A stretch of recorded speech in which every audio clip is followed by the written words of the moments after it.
Λοιπόν, πάμε να δούμε τι γίνεται.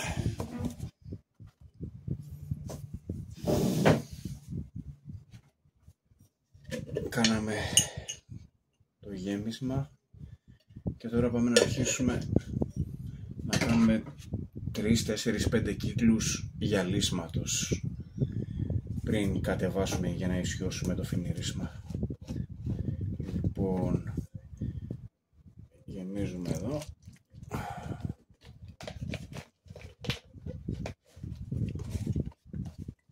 Πάμε να κάνουμε γυάλισμα. Το πρώτο μέρος του γυαλίσματος είναι σαν το γέμισμα. Πάμε ακριβώς με τον ίδιο τρόπο. Να αφήσουμε πολύ λίγο υλικό πάνω και να στεγνώσει σιγά σιγά.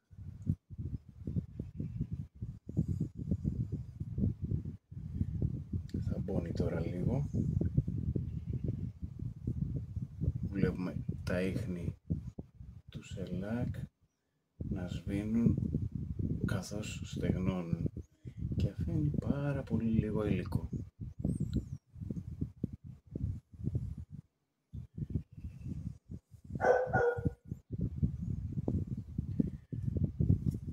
Πάμε μέχρι να γίνει το πανάκι μας στεγνό, γύρω στα 4-5 περάσματα στην κιθάρα. Θα δούμε, θα αρχίσει να κολλάει δηλαδή όταν γίνει το πανάκι στεγνό.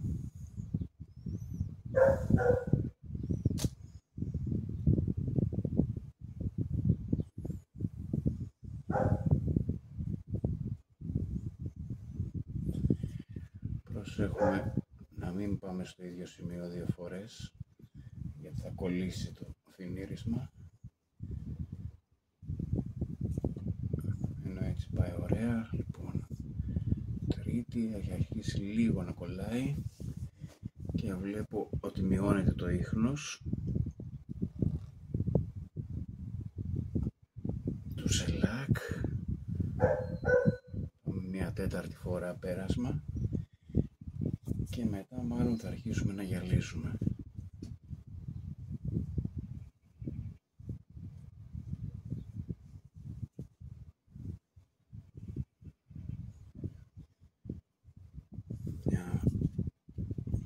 Έχει στεγνώσει αρκετά, ίσως μία πέμπτη φορά να αφήσει ότι υλικό έχει αρχίσει και κολλάει πολύ.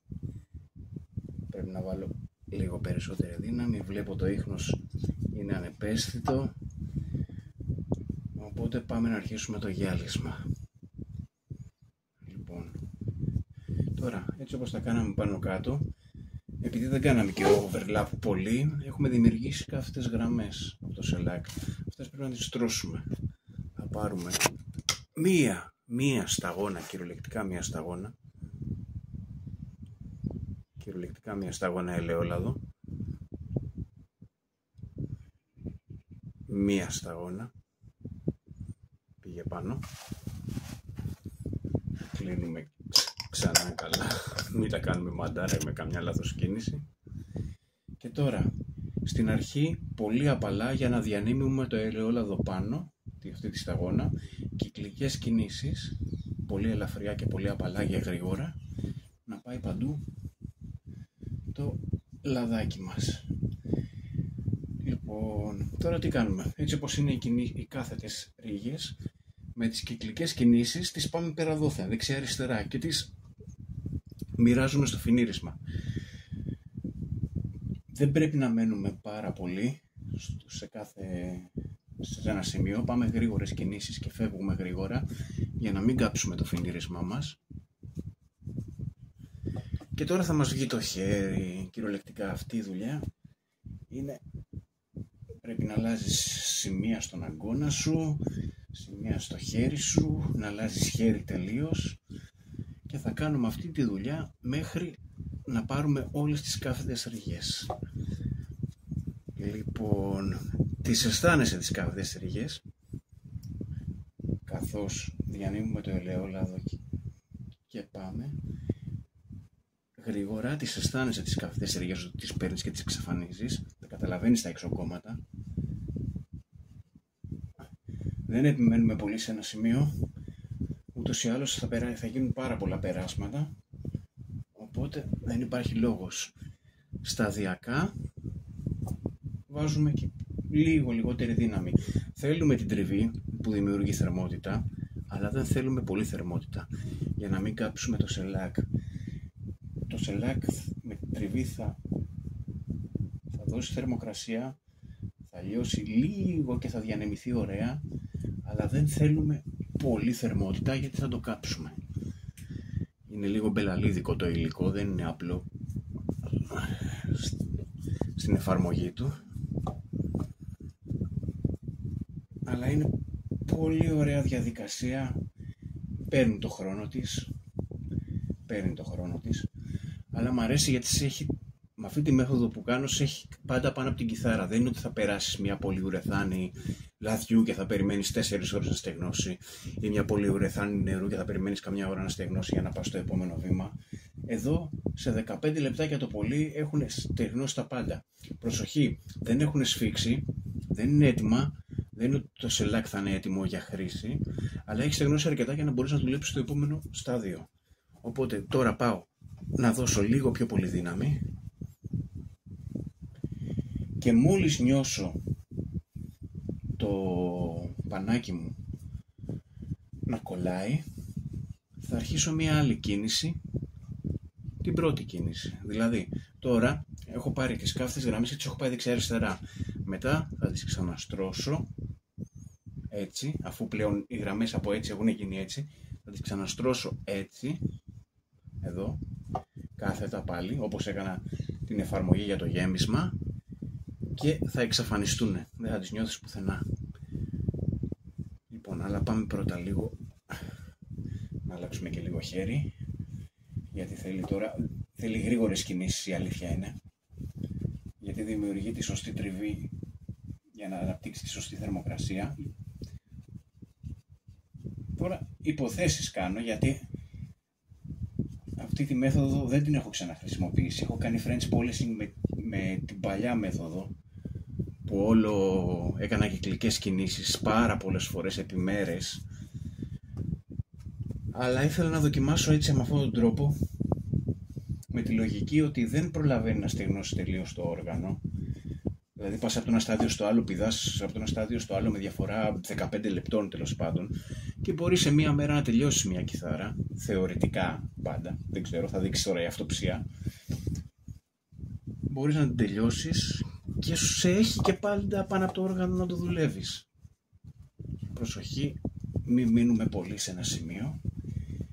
Άρχισε να κολλάει λίγο ελαφριά το πανάκι μου, όχι πάρα πολύ. Δεν κολλάει και πάρα πολύ, γιατί ήδη έχουν γεμίσει οι πόροι, έχουν γεμίσει τα πάντα, είναι λίο, έχει γίνει λίο και δεν μου δίνει μέρη για να πιάσει το πανάκι και να κολλήσει. Έχει στεγνώσει και σχετικά καλά, επειδή βάζουμε πολύ λίγο υλικό, προλαβαίνει να στεγνώσει πάρα πολύ, οπότε πρακτικά το μόνο πράγμα που νιώθω αντίσταση είναι όταν βρίσκει τις γραμμές, τις απειροελάχιστες γραμμές. Το καταλαβαίνουμε στο πανάκι. Λοιπόν, τώρα είμαστε νομίζω καλά. Θα πάω άλλο ένα κύκλο δυνατά και λίγο πιο έντονα. Όχι πάρα πολύ, μην μου πιάσει, και κάψω το φινίρισμα. Νομίζω ότι είμαι καλά. Μπορώ να αρχίσω να το στρώνω. Εδώ βάζω αρκετή δύναμη, γιατί φεύγει και το χέρι και δεν δημιουργεί μεγάλη τριβή σε ένα σημείο, δηλαδή φεύγει γρήγορα. Δεν είναι ότι θα κάνω κυκλική κίνηση πολύ δυνατά και θα μείνω σε ένα σημείο και θα το κάψω. Εδώ φεύγει το χέρι, οπότε βάζω αρκετή πίεση.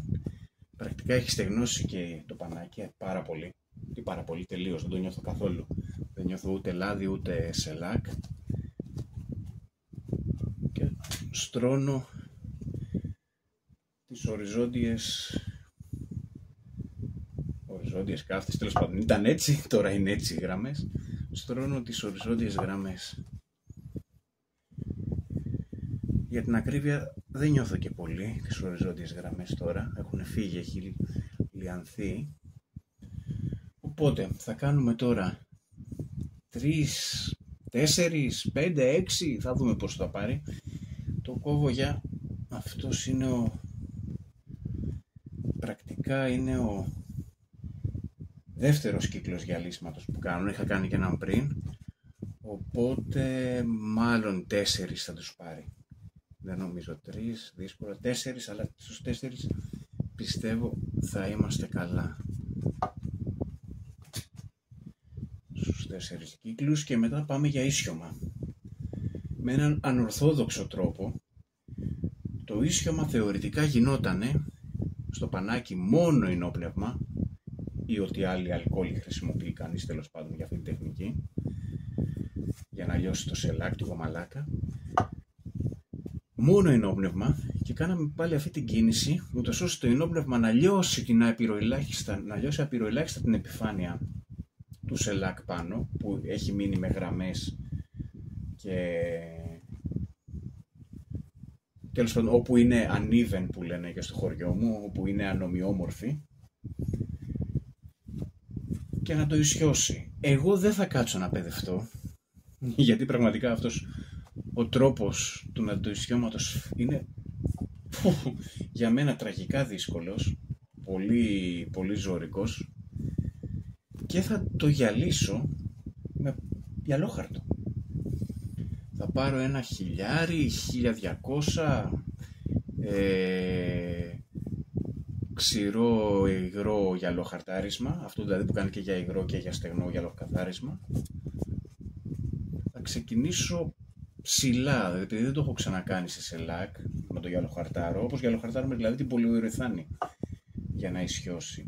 Επειδή δεν το έχω ξανακάνει, θα ξεκινήσω με 1.200 υποθέτω, να δω πως κόβει και θα δούμε. Το μόνο που ξέρω σίγουρα, επειδή είναι το σελάκ, είναι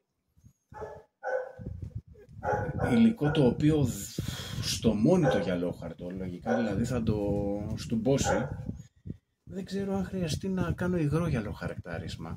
Δεν θέλω βέβαια για κανένα λόγο να βάλω ενόπνευμα για στο υγρό μου, για το υγρό γυαλοχαρακτάρισμα, γιατί θα ξαναενεργοποιήσει το σελάκ και θα το λιώσει. Ενώ εγώ το θέλω ξερό σχεδόν, για να μπορέσουμε να το δουλέψουμε, να το ισιώσουμε, να το κόψουμε δηλαδή με το γυαλόχαρτο. Τώρα θα δούμε, η αυτοψία θα δείξει. Ήδη έχει αρχίσει και παίρνει μια σχετική γυαλάδα, είχε θαμπώσει πριν με το λάδι. Με το που της έβαλα το λαδάκι θάμπωσε η κιθάρα. Τώρα έχει αρχίσει και ξαναπαίρνει τη γυαλάδα της. Λοιπόν, πάμε για ένα τελευταίο.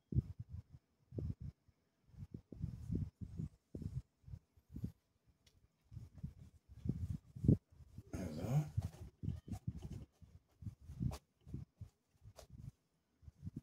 Και είμαστε ωραία. Βάζουμε το πανάκι μας μέσα για να μην στεγνώνει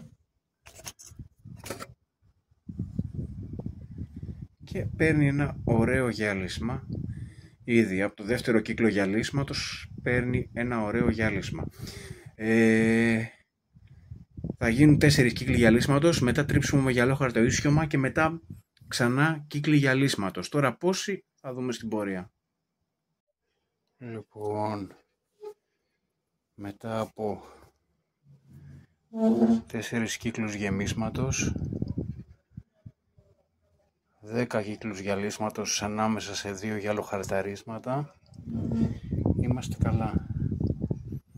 Νομίζω έχει τη γυαλάδα, δεν θέλω να το πάρω για πιο πολύ γυαλάδα